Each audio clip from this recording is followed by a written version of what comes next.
Family সব চলে যাচ্ছি পুরী। আসো আসো, ব্যাটিং পত্র নিয়ে গুছিয়ে গেছে, বেরিয়ে পড়েছে 10 দিনের ট্যুর। গতি চুরি বলে পুরী, বলে পুরী যাচ্ছি। হাই করে গরমে পুড়িয়ে যাচ্ছি, বলে আমরা পুরী যাচ্ছি সবাই মিলে। তোমরা যাবে? ভীষণ গরম, প্রচন্ড রোদের তাপ। গুড মর্নিং বন্ধুরা, কেমন আছো তোমরা? আশা করছি ভালো আছো, আর আমরাও অনেক ভালো আছি। তো বন্ধুরা, আজকে বাড়ির কোনো ভিডিও তোমাদের কাছে শেয়ার করলাম না। আজকে আমরা গেছিলাম কয়েক মাস আগে পুরীতে, তখন তো পুরী যাওয়ার ভিডিওগুলো তোমাদের কাছে শেয়ার করিনি, তাই আজকে পুরীর ভিডিওগুলো তোমাদেরকে দেখাচ্ছি। চলো, তো আমরা কিভাবে গেলাম, কখন বেরিয়েছিলাম, কে কে গেছিলাম, দেবগ্রাম থেকে ট্রেনে উঠে কোথায় ট্রেন থেকে নেমেছি, তো সেখান থেকে আবার কোথায় গেছিলাম, আর প্রচুর জার্নি হয়েছিল, আজকে তোমাদের সব বলবো। আর ওখানে গিয়ে কোথায় নেমেছিলাম, কোন হোটেলে উঠেছিলাম, চলো সব দেখাবো তোমাদের। আর ওখানে গিয়ে খুব আনন্দ হয়েছিল জানো। আর যদিও গরম ছিল, একটু কেন বলছি, প্রচণ্ড গরম ছিল ওখানে, তোমরা দেখলেই বুঝতে পারবে। আর আমরা দেবগ্রাম থেকে ট্রেনে উঠেছিলাম, আর দেবগ্রাম থেকে শিয়ালদা যেতে তো বেশিক্ষণ সময় লাগে না, ওই 2-2.5 ঘন্টার মতো। তার জন্য আর এদিকটা রিজার্ভেশন করলাম না, তাই আমরা এখান থেকে উঠে পড়েছি। আর সিট পাইনি জানো তো, আমরা 2-4 জন যা সিটে বসেছি, আর 2 বাবুকে নিয়ে ওই যে সিটের উপর যে বাঙ্কার থাকে, বাঙ্কারের উপর ওরা 3 জন উঠে গেছে। আর ভাইরা 2 জন, ওরা 2 জন তো ওই বাইরে ঘুরছে, আর আমরা এই কজন মিলে বসেছিলাম। আর ট্রেনে উঠে এক গামছাওয়ালা কাকুর সঙ্গে দেখা হয়েছিল, মানে গামছা নেবে বলে।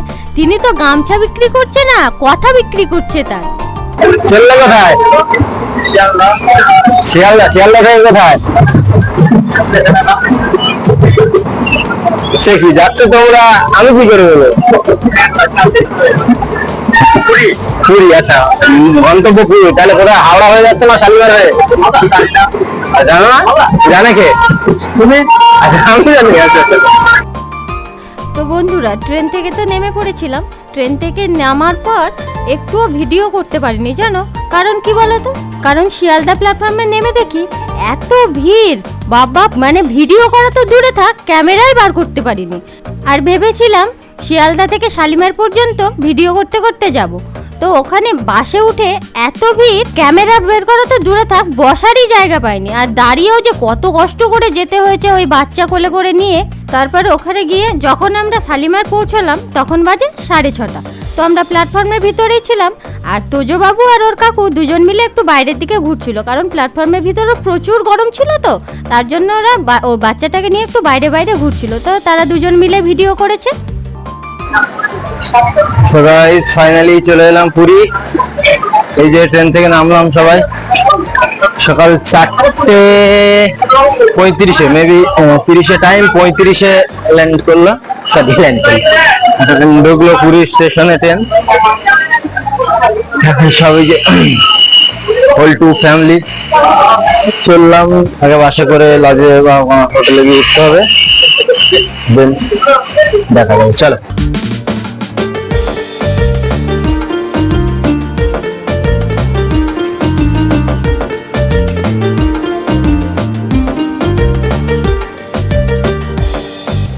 দেখো চারিদিকে ট্রেন সব নেমেছে, ভালো ভিড় আছে। জানি না তাহলে রথের সময় কেমন ভিড় হয়। রথের সময় এগুলোতে হাঁটতে গেলে 1 ঘন্টা আগের থেকে হাঁটা শুরু করতে হবে, তবেই যদি গন্তব্যে পৌঁছানো যায়।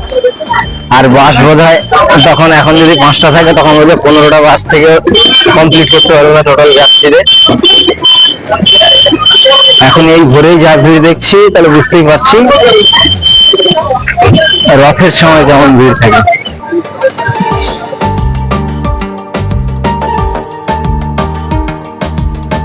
তো প্ল্যাটফর্মে নেমেই একটু এগিয়ে এসে দেখছি যে এত সুন্দর সুন্দর মূর্তি সাজানো আছে, তো এই যে মূর্তিগুলো সাজানো আছে এগুলো কি বিক্রি করার জন্য না এমনি এভাবে সাজানোই থাকে সেটা তো আমি জানি না বন্ধুরা। তো তোমরা যদি জানো অবশ্যই কমেন্ট করে জানিও।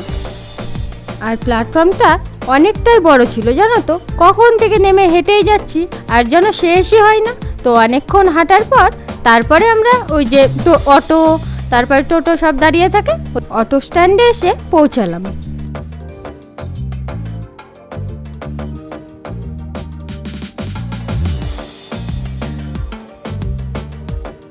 বলো অযথা প্রশ্ন করিবেন না, ঘুরতে এসেছি পড়তে আসেনি। একটু হ্যালো গাইস করে দাও, একটু জোরে করো, শুনতে পাইনি। হ্যাঁ ঠিক আছে। ব্লগ ফাইনালি পৌঁছে গেলাম বাস স্ট্যান্ডের কাছে। এখানে 80% জায়গায় সব জায়গায় দেখো উড়িয়াতে লেখা, উড়িয়া ভাষায় লেখা। কিছু কিছু জায়গায় ইংলিশটা আছে আর হিন্দিটা খুব কম আছে, সব বেশিরভাগটা উড়িয়াতে লেখা। আর ট্রেনের থেকে যে একটু ভিডিও করব তার আর উপায় ছিল না জানো তো, এত গরম ছিল। তার উপর তোমাদের তোজবাবু তখন তো অনেকটাই ছোট, তো ও খুব টায়ার্ড হয়ে গেছে আর খুব কান্নাকাটি করছিল। তো চারিদিকে ওখানে ট্রেনে আস্তে আস্তে এত সুন্দর ভিউ, চারিদিকে পাহাড় ছিল, পাহাড় তারপরে বালির চর, এত সুন্দর দেখতে লাগছিল, কিন্তু আমরা ভিডিওই করতে পারলাম না জানো তো।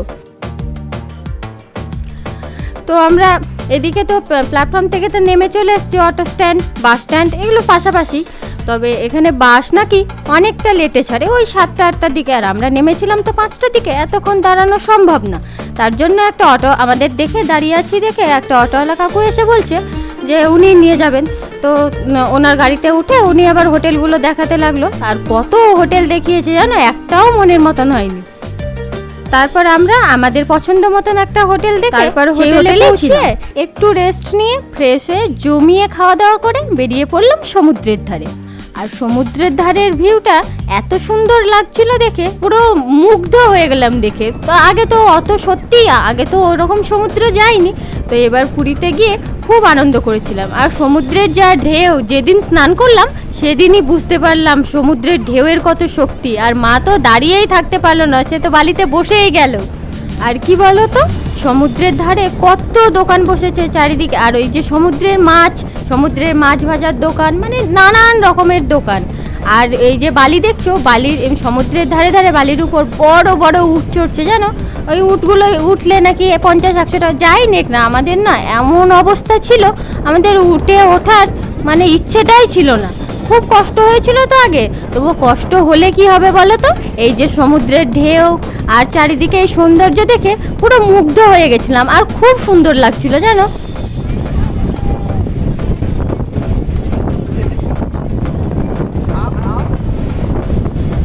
তো বন্ধুরা, এই যে সমুদ্রের বিচে ঘোরাঘুরি করলাম, অনেকক্ষণই ঘোরাঘুরি করলাম জানো তো।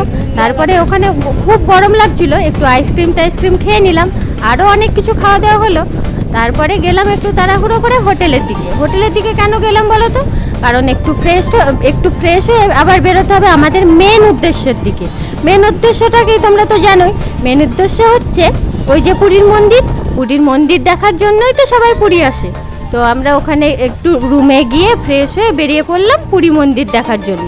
তো ওখানে এসে তো খুব সুন্দর লাগলো জানো, মন্দিরের মানে চারিদিকটা যে এত সুন্দর, তো চারিদিকে গাছপালা সব কিছু নিয়ে একদম সবুজে ভরা।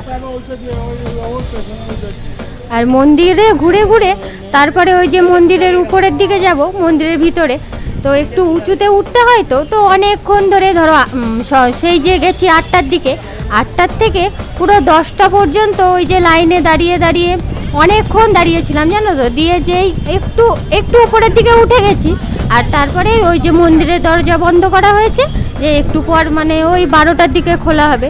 আর ওখানে গিয়ে তবুও অপেক্ষা করেছিলাম, যাই হোক গেছি যখন একটু ঠাকুর দর্শন করে তো আসতেই হবে। তো দাঁড়িয়ে থেকে ওই যে তোজবাবু যা কান্না শুরু করে দিয়েছে, আর আমাদের ওখানে আর থাকাই গেল না জানো তো, এত কান্নাকাটি করছে ওই গরমের মধ্যে, এত ভিড় বাচ্চা নিয়ে, তা তো বুঝতেই পারছো কেমন অবস্থা হয়। সেইভাবে আর আমরা মন্দিরে ঢুকতে পারলাম না ভিতরে, হয়তো ঠাকুর দর্শন হলো না। তারপরে আমরা বেরিয়ে চলে আসলাম জানো তো, খুব কষ্টও হলো, ঠাকুর দেখতে পেলাম না।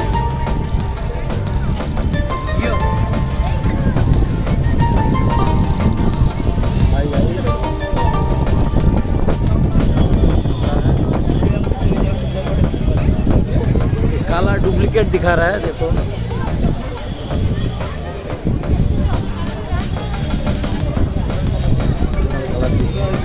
की रिक्शा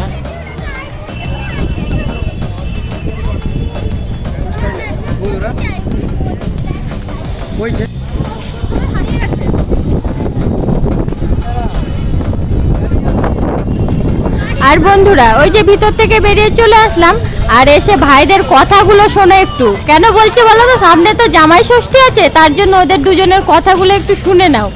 বাঁটা হবে জোড়া জোড়া জোড়া 150 সামনে ষষ্ঠী জোড়া জোড়া বাঁটা হবে।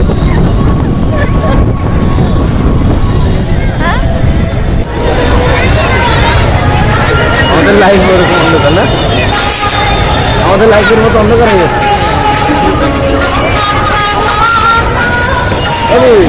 কিন্তু ঠিক যে করছি আমাদের লাইফের মতো অন্ধকার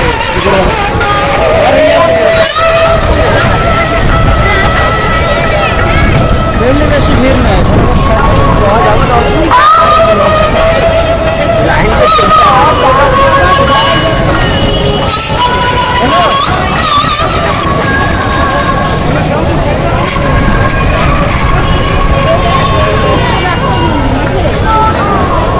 আর এই যে এদিকে ঘুরতে ঘুরতে আমাদের চোখে পড়লো ওই যে সাইডে রথের চাকাগুলো তৈরি হচ্ছে।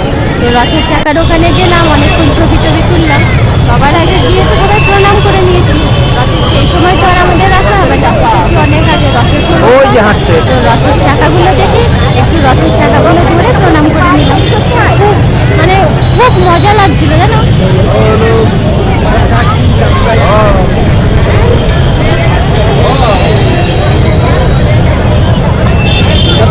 রথের চাকা তৈরি হচ্ছে। চারিদিকে ঘোরাঘুরি করছিল, আর যে আসছে সেই ওই যে রথের চাকাগুলো ছুঁয়ে একটু প্রণাম করে দিচ্ছে। তারাও হয়তো আর পরে আর আসবে না রথের সময়। আর তোমরা দেখতে থাকো কি কি হচ্ছে।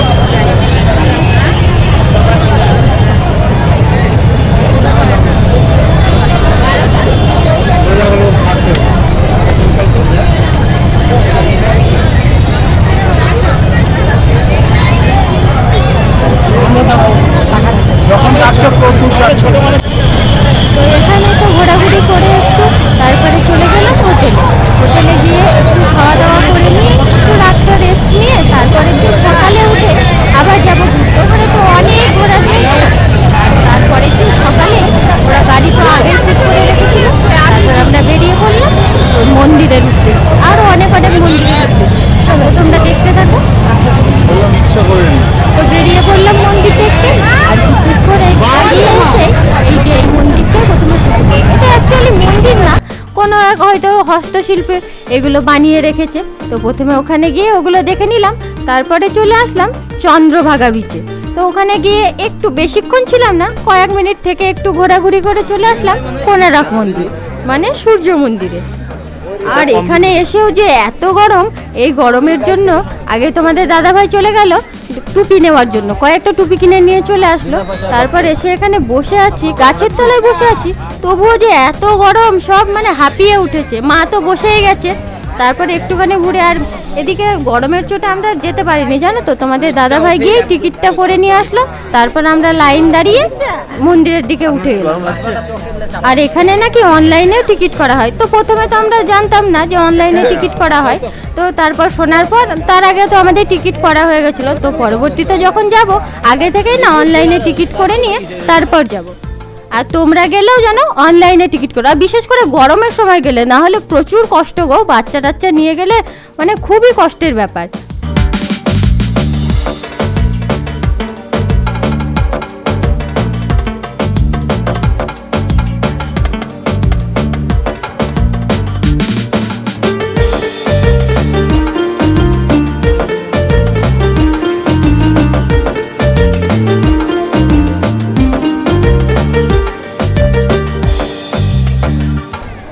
তো বন্ধুরা আমরা এই যে ওপরে উঠে যাচ্ছি, আর সব ছাতা মাথায় দিয়ে উঠছে জানো তো, এত গরম। তো ভিতরে গিয়েই দেখছি ওই যে 10 টাকার নোটে যে চাকার ছবিটা থাকে না, সেই চাকাটাই প্রথমে চোখে পড়লো। কি জানো তো, ওইটা নাকি ওখানে রথের চাকা।